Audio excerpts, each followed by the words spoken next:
Selamat pagi anak-anak. Hari ini kita sudah memasuki di dalam tema 2, subtema yang terakhir, yaitu subtema 4, bermain di tempat wisata, ya.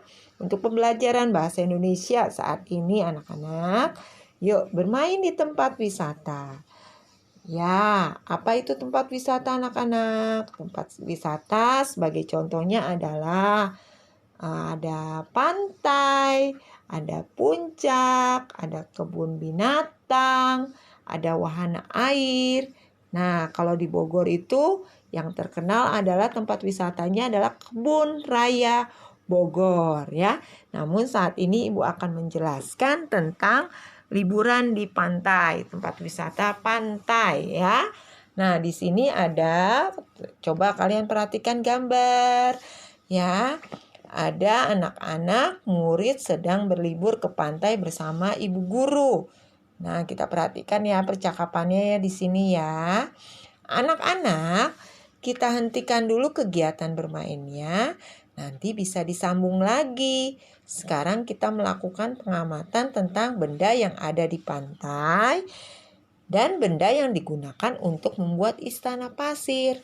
Lalu jawab anak-anak, "Ya, Bu." Nah, di sini ibu guru akan mengamati benda-benda yang akan dibuat untuk istana pasir. Apa ya benda-bendanya ya?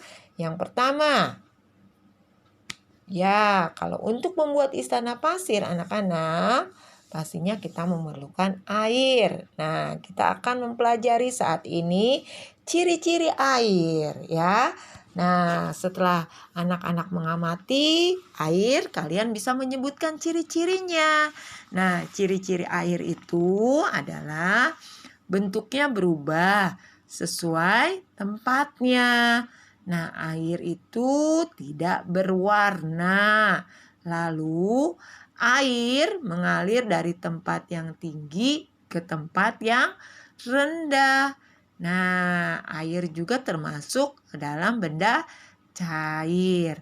Itu adalah ciri-ciri air anak-anak ya untuk membuat istana pasir. Yang pertama adalah air ya. Yang kedua, untuk membuat istana pasir kita pastinya memerlukan pasir ya anak-anak ya. Nah, pasir termasuk adalah benda padat ya. Walaupun dia dimasukkan ke dalam wadah, bentuknya seperti wadah, tapi pasir bukan termasuk benda cair. Kita lihat pasir dari bentuknya ya, bentuk pasir, butiran pasir itu adalah bentuknya adalah benda padat ya. Nah, ciri-cirinya, ciri-ciri pasir. Pasir benda padat ya. Lalu warnanya, kalau pasir ada yang berwarna apa anak-anak? Ada yang putih, ada yang abu-abu, ada juga yang coklat ya, warna pasir. Lalu bentuk pasir itu apa anak-anak?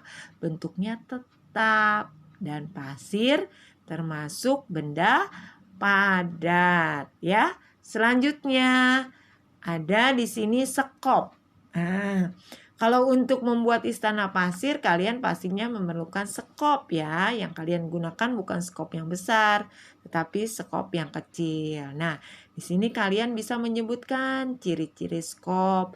Sekop itu ada yang terbuat dari plastik, ada yang terbuat dari kayu, ada yang terbuat dari besi. Namun, kalau kalian mau membuat istana pasir, kalian pastinya menggunakan sekop yang dari plastik ya.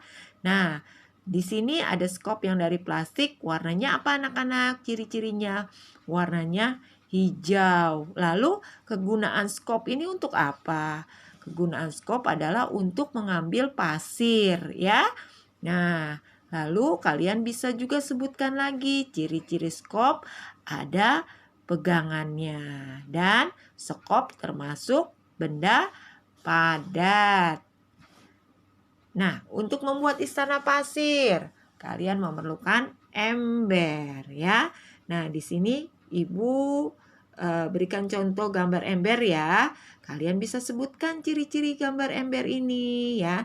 Ciri-ciri ember ini adalah warnanya warna apa anak-anak? Ya, warnanya adalah warnanya biru. Lalu bentuknya seperti apa anak-anak? Ya, bentuknya adalah seperti tabung. Ini adalah ciri-ciri ember. Lalu apa lagi ya? Oh iya, kegunaan ember apa? Ember digunakan untuk tempat air. Lalu ember termasuk benda apa? Cair atau padat? Iya, betul. Ember termasuk benda padat. Ya.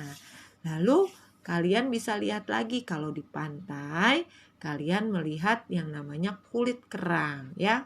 Nah, kalian juga bisa menggunakan kulit kerang sebagai hiasan untuk membuat istana pasir ya. Nah, di sini kita akan menyebutkan ciri-ciri kulit kerang ya. Ciri-cirinya itu adalah bentuknya bermacam-macam ya. Kulit kerang itu ada yang bentuknya kipas ya. Lalu ada yang berbentuknya bulat ya. Nah, itu adalah ciri-ciri dari kulit kerang. Lalu apalagi? Warna ya. Warnanya ada yang putih, ada yang coklat, ada yang abu-abu anak-anak ya. Itu adalah ciri-cirinya. Ada warnanya macam-macam ya. Lalu kerang juga termasuk benda padat dan kerang digunakan untuk membuat hiasan kegunaannya ya. Nah, itu adalah ciri-ciri dari kulit kerang ya. Baik anak-anak, dengan mempelajari ciri-ciri benda, kalian juga dapat melihat gambar yang Ibu sudah buat di sini ya. Berdasarkan pengamatanmu, kelompokkan benda yang termasuk benda tetap dan benda yang tidak tetap. Berikan centang untuk benda yang tetap ya. Oke, di sini Ibu sudah berikan centang. Mana yang benda tetap, kalian berikan centang ya. Kalau yang benda tidak tetap, cair, kalian gak usah kasih centang. Nah, di sini yang pertama, pasir. Pasir termasuk benda tetap. Oleh karena itu Ibu beri centang. Lalu kedua, skop. Skop termasuk benda tetap ya. Lalu Ibu beri tanda centang. Lalu ada udang, ada cumi-cumi ya di dalam laut.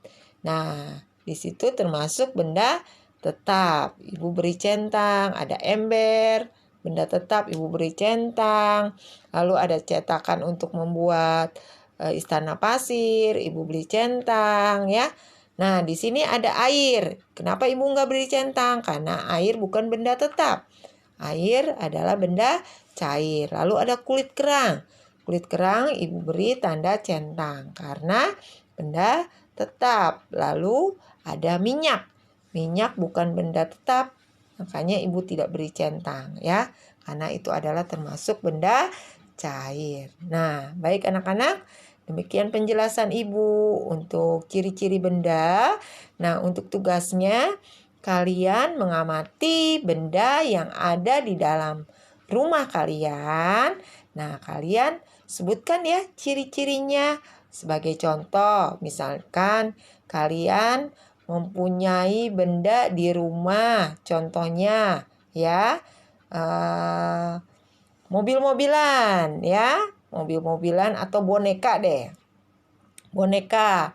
Nah, kalian perhatikan boneka kalian bentuknya apa? Padat atau cair? Bentuknya padat, tidak berubah ya, tetap ya. Lalu warnanya apa? Warnanya misalnya merah atau biru. Lalu kegunaannya apa? Kegunaannya untuk bermain ya. Lalu terbuat dari apa? Ya, itu adalah menyebutkan ciri-ciri benda ya. Kalian sebutkan 5 benda yang ada di rumah dan kalian sebutkan ciri-cirinya ya. Baik, untuk tugas bahasa Indonesia cukup begitu saja dari Ibu ya. Sebutkan 5 benda yang ada di rumah kalian dan sebutkan ciri-cirinya ya. Baik anak-anak, selamat mengerjakan tugas dari Ibu dengan penuh semangat. Selamat mengerjakan. Tuhan memberkati.